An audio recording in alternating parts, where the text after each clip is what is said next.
And I'll start things off. I'm Jim Tolosano. I work with the Wildlife Conservation Society, or WCS, and you probably know us by one of our signature projects, which is the Bronx Zoo. But we work a great deal internationally and here in North America with a variety of projects. I'm particularly working with an initiative that is tying together the business community and the conservation community. And so this semester, the Capstone students were helping us explore a new initiative that we're considering that will look at ways to use the marketplace to advance conservation with private landowners here in New York State. So I'm going to introduce you. We have to our students. We had 8 students in our capstone, including Judy Chu, Prentice Tess Clark, Molly Ginn, Ben Kellerman, Michael Ginn, Joanne Lynn, Alex Lee, and Allison Nill. You're going to hear from 4 students. The other 4 will be available to answer your questions afterwards. And it's really their show. These students have done a great job.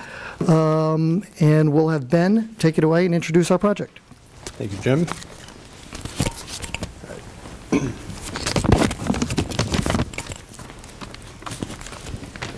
So, when most of us think of national and state parks, we usually imagine vast tracts of land in perfect conservation zones. And the common perception is that these wilderness areas are uninhabited by people. Parks like Yosemite, Glacier, and Yellowstone come to mind. But what about the natural environment closer to home?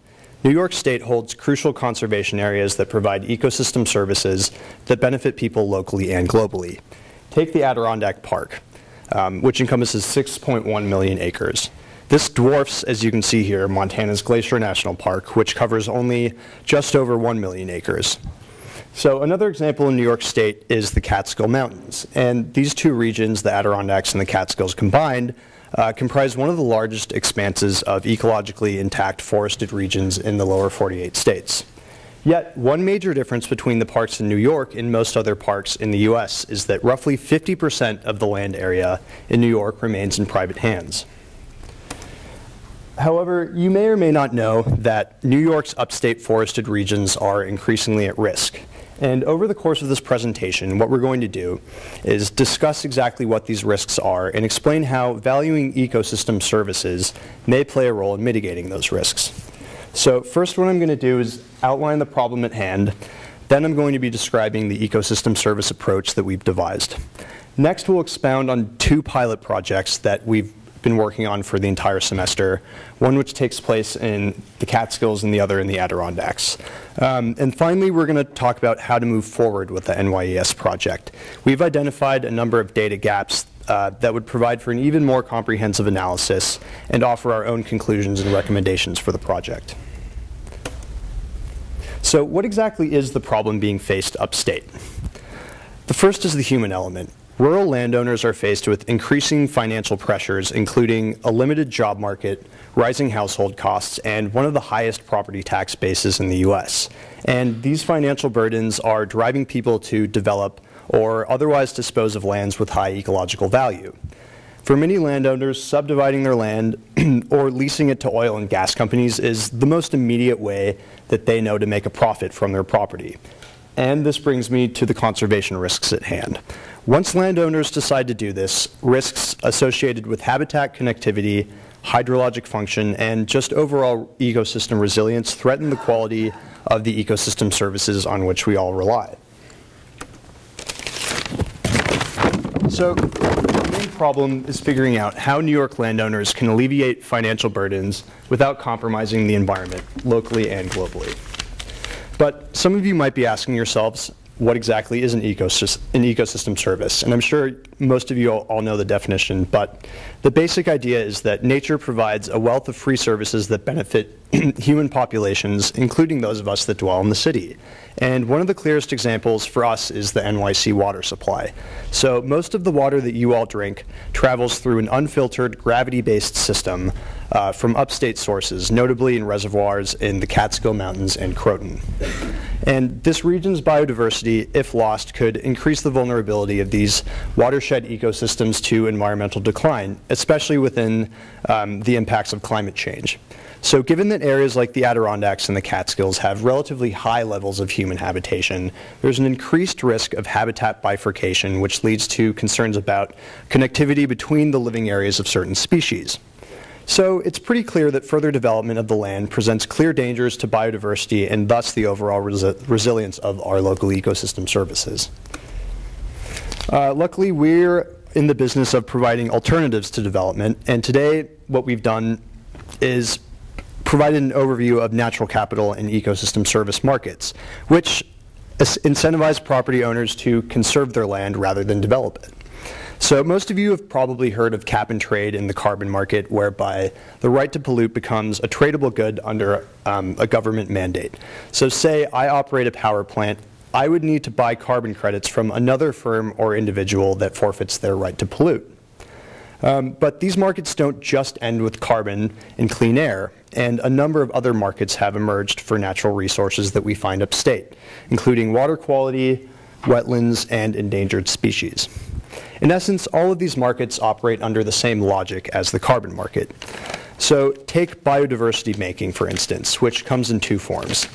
The first is mitigation banking. So here a developer can buy credits to impact a wetland area from a seller, who has taken action to conserve another wetland elsewhere. The other arm of biobanking is species banking. So in this case, if a developer wants to undergo a development project that puts a particular species at risk, they would need to buy a credit from a seller who has taken measures to protect that species and its habitat elsewhere.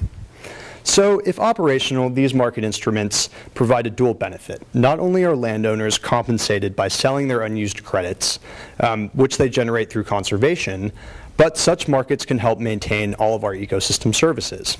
And the net result is that more services are conserved, because the alternatives involve development and energy extraction on the land. So what we've done is a comprehensive survey of all of the different markets available in which New York State landowners can sell credits for conserving their land. And in addition, we've included a couple of other mechanisms through which landowners can receive financial incentives and rewards for conservation.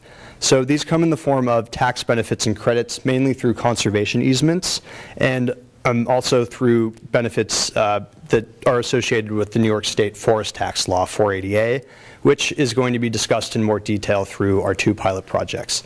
So with that, I'm going to hand you over to Judy, who's going to describe our first case study in the Catskill Mountains. There you go. So for the first case studies, we focus on the Catskill region, which is an area that's rich in natural resources. Specifically, we look at a 443 acre of land in Woodstock town of Ulster County.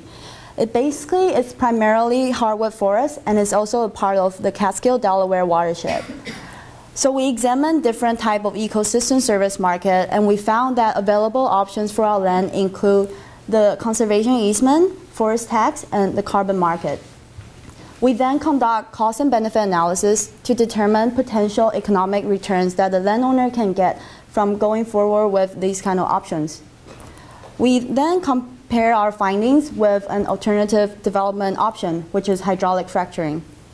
Since the Catskill land sits on top of Marcellus Shale, and many New York State private landowners have already signed leases with the oil and gas company, we believe this is a relevant and realistic option that we need to take into consideration.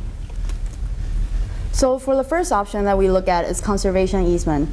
An easement is basically an agreement between the private landowner and the land trust or a government body that aim to protect the land in perpetuity. And once they get the easement, they have the option to first donate to a land trust. And for our Catskill land, the costs involved in getting an easement include a minimum cost that covers appraisal fee and legal fee, which is $6,000. And there are other optional costs that are negotiable between the landowner and the land trust. And these can sum up to a maximum amount of about $43,000. As for the benefits, the landowner can receive federal income tax deduction and also New York State tax credits. And if you add up the total cost and the benefits, as you can see over there, the net gain for the landowner ranges from $8,000 to about $46,000.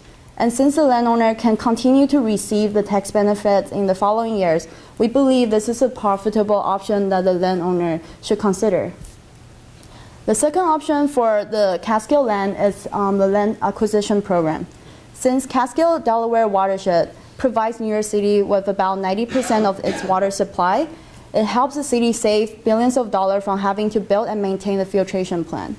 Therefore, the city has high incentive to protect the watershed, and therefore they created this program. Through this program, the city basically pays for the appraisal fee, and the landowner only have to worry about its maintenance fee and also some legal fee, which is presented here as the cost.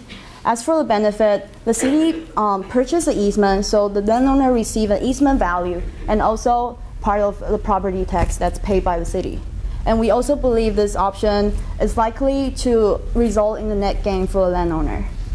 The forest tax option, which is also known as 480A, is an option that can go hand in hand with the land acquisition program. And this basically gives the landowner a further tax benefit, and they can combine together. Ecosystem service market that we look into is the carbon market. Specifically, we focus on the California Cap and Trade program. So after studying the carbon offset programs and compare the requirements with the Catskill land's characteristics, we think that our land has the potential to participate in either the improved forest management project or avoided conversion project. And since there are some data gap, we basically cannot accurately model the current and historic